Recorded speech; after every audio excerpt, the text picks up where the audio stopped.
So, do you have a nickname? Hey, Steve. What do they call you? Tia. Tia? T. T. T. T. Name something that makes your heart beat faster. Anga. Huh? Anga. Anga. Anga. When Steve Harvey met South Africa, the absolute funniest moments. The collision of two worlds. What happens when you take the undisputed king of reactions, Steve Harvey, and place him in the vibrant, energetic set of Family Feud South Africa? You get pure, unadulterated comedy gold. We've all seen Steve master the game in the US, but nothing, and I mean nothing, could have prepared him for the logic, the honesty, and the hilarious unpredictability of these South African contestants. Today, we are diving deep into the most iconic moments of this episode. We're talking about jaw-dropping answers, awkward silences, and Steve Harvey's legendary, "What are you saying?" face. If you're ready for 8 to 10 minutes of non-stop laughter, sit back and enjoy this breakdown. The leg mystery, logic has left the building. We jump straight into the first round, where the question seems simple enough. Give me a reason why someone would lift their leg. In any other world, the answers might be to walk or to jump, but not here. First, we get because they're tired. Steve's reaction is an instant classic. He's literally standing there, hand on his hip, completely baffled. He asks, "I'm tired right now, but do I just stand there lifting my leg? No, I go sit down." Then the guesses get wilder. Nursing it after surgery is understandable, but then someone drops the bomb. Because they're bathing. Steve's eyes go wide. He's looking at the contestants like they're from another planet. Bathing? Why are you lifting your leg in the bathtub? What kind of bath are you taking? The way he tries to process this, genuinely struggling to find the logic, is exactly why we love this show. He's not just a host, he's a witness to the strangest human logic ever documented on television. Frach. The universal struggle. Wives are always the boss.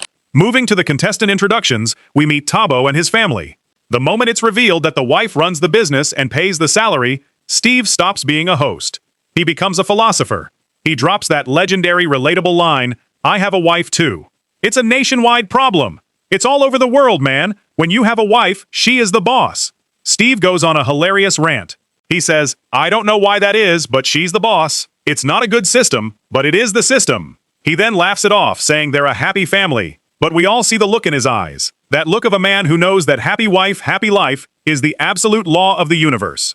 It's that shared moment of pain and humor that makes the connection between Steve and the contestants so genuine. He isn't laughing at them, he's laughing with them because the struggle is universal. The nurse encounter, don't touch Steve. Then comes the encounter with the nurse. Steve, ever the gentleman, tries to play the kind host card. He says, nurses are always very kind people. Is it foo?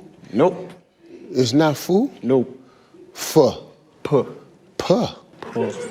Okay, well, what's the H for? He's trying to be nice, but for some reason, the contestant isn't really buying his charm. Or maybe she's just very focused on the game. Steve instantly pivots into full-on self-preservation mode. He starts jokingly panicking. "Wait, no! Don't look at me like that! I said y'all are kind. Please don't stick me with anything. I'll behave, I'll take my medicine. Just put the needle down." Watching the legendary Steve Harvey get intimidated by a contestant is pure comedy genius. He's the most confident guy in the room until a nurse gives him a stern look, and then suddenly he's just a scared kid again. That rapid-fire shift in tone is why he's the best in the business. Alvine, the Christmas meat conundrum. Now, let's talk about the Christmas dinner round. The question, what kind of meat should be on the Christmas menu? We get the basics. Chicken, turkey, beef. But then, one contestant confidently says, Alvine. Steve stops everything. He stops the game. He stops the music. And he stops his brain from exploding. Al, what? I have been to Botswana, I've been to Texas, I've eaten everything from Wagyu to street food, but I have never heard of an Alvine. He spends a solid minute trying to figure out if it's a bird, a vegetable, or some secret South African delicacy he's been missing out on his whole life. He's genuinely annoyed that he doesn't know what it is. Even when they explain it, he's still not sure. He just rolls with it, but you can see him thinking, I need to research this before I leave the continent. It's the perfect mix of authentic curiosity and classic Steve disbelief. Name a part of a chicken that South Africans love to eat. Wings.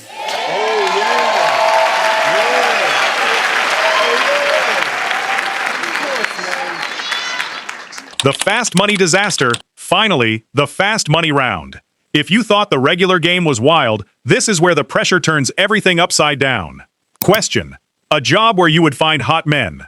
The contestant says firefighter, but the survey says strippers. Steve's face is a masterpiece. A mix of, I can't believe you said that, and I love this show. He leans over the podium and shouts, strippers? Oh, the survey says strippers. See? That's how we do it in South Africa, people. And then, the hold your nose question. The contestant guesses sneezing. Steve just loses it. He puts his face in his hands and explains, no, it's to avoid a bad smell. You're sneezing, and you think that's why you cover your nose? You guys are killing me. They missed the jackpot, but they walked away with the title of the most entertaining round in the history of the show. And honestly, isn't that worth more than the money? Why we watch. And that is why Family Feud South Africa is a total classic. It proves that no matter where you are in the world, people are always going to give the most unexpected, hilarious, and bizarre answers. Steve Harvey is the only man who can make failure look this fun. Which one of these moments had you laughing the hardest? Would you have done better than these families? Let me know in the comments below. Don't forget to like, subscribe, and hit that notification bell so you don't miss our next breakdown of the best moments on TV. See you next time.